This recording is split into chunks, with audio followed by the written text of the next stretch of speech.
Hello, everyone. Good morning.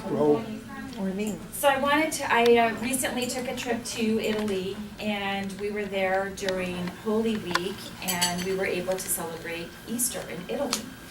And as through some of my travels, we saw quite a few different traditions. Easter eggs is one of them.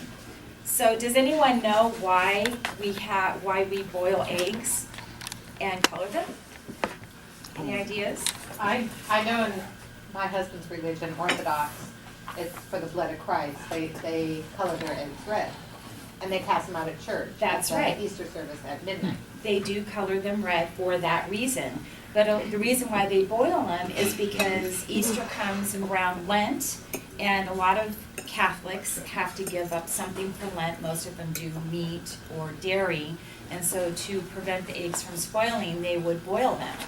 So one of the traditions now in Italy is they have these big chocolate eggs, and they're huge. They're like the size of a football, and they put things inside of them, and it's a big tradition for people to get engaged.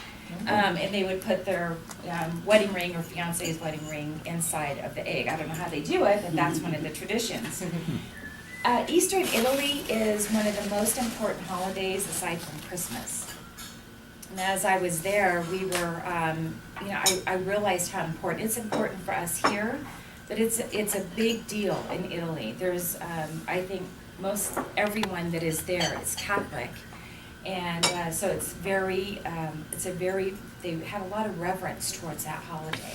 And so it's really important to them. So they also have Good Friday, which we kind of have here and acknowledge, but in Italy, it's a big deal. Company, or I should say businesses, close down. They have Saturday and then Easter Sunday, and they also have Easter Monday, which is a holiday, and most businesses are closed.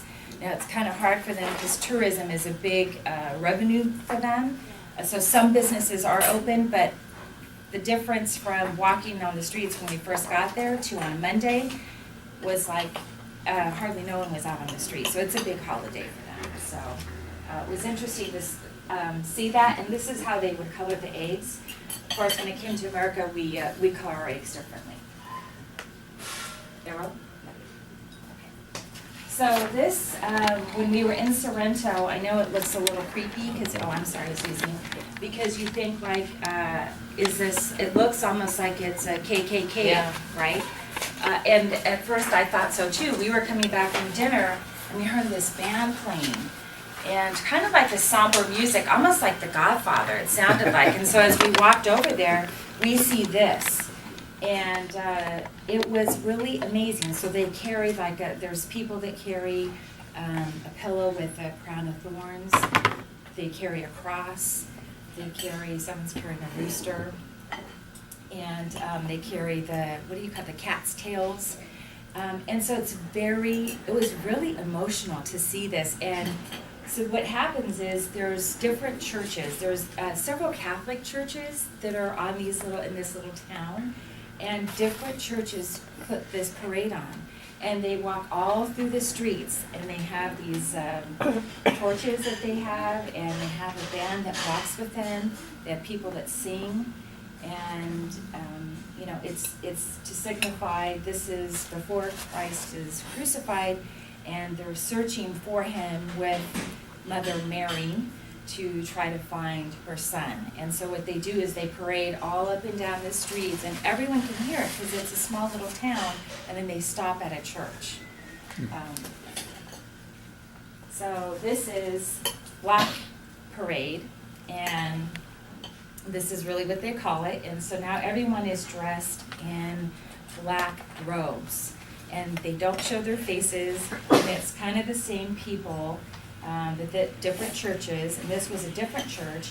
And this actually we got up at 3:30 in the morning to see this, because this is when Christ had died after he had been on the cross and been crucified.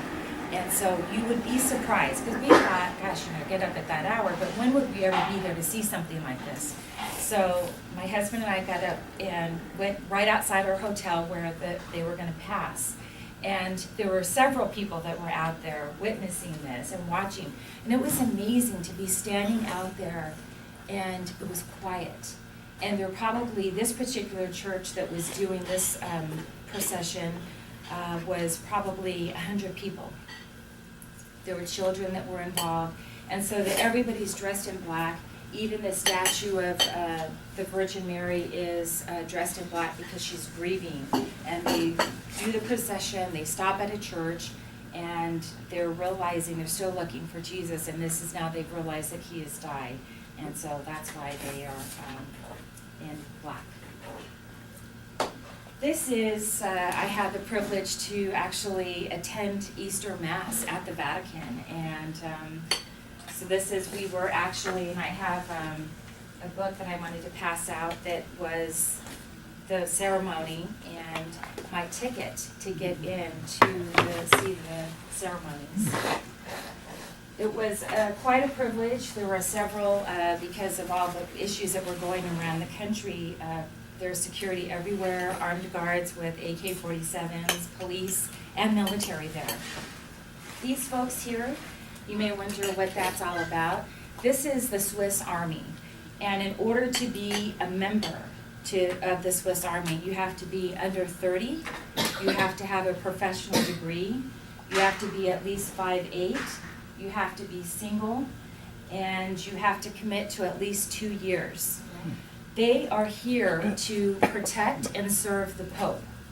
They live in the Vatican, Vatican City, and that is their main primary goal, is to just serve the Pope. This is, of course, my picture from being at Easter Mass. It was amazing to get to be there, even though I'm not Catholic. I mean, to see this for years on TV and then to actually get to be there. And one of the things, as I was doing some reading, it always rains on Easter in Rome. And they had told us that that might happen. So I did wear my raincoat, and then after one of the there was something that the Pope had said, it poured rain. And this is my picture. We got to see pretty close to where the Pope was. He gives blessings twice a year, Easter and Christmas. And he drives around to everyone. There was over 80,000 people that were there. We were fortunate we got to sit. But then there's standing room only where people do gather. And then what he does so everyone gets a chance to see him, he drives in his car, has tons of security around him, and he gives a blessing to everyone. So it was a beautiful country. It was much different than here, but I loved it, and I hope that it inspires you maybe to take a vacation there sometime. Thank you.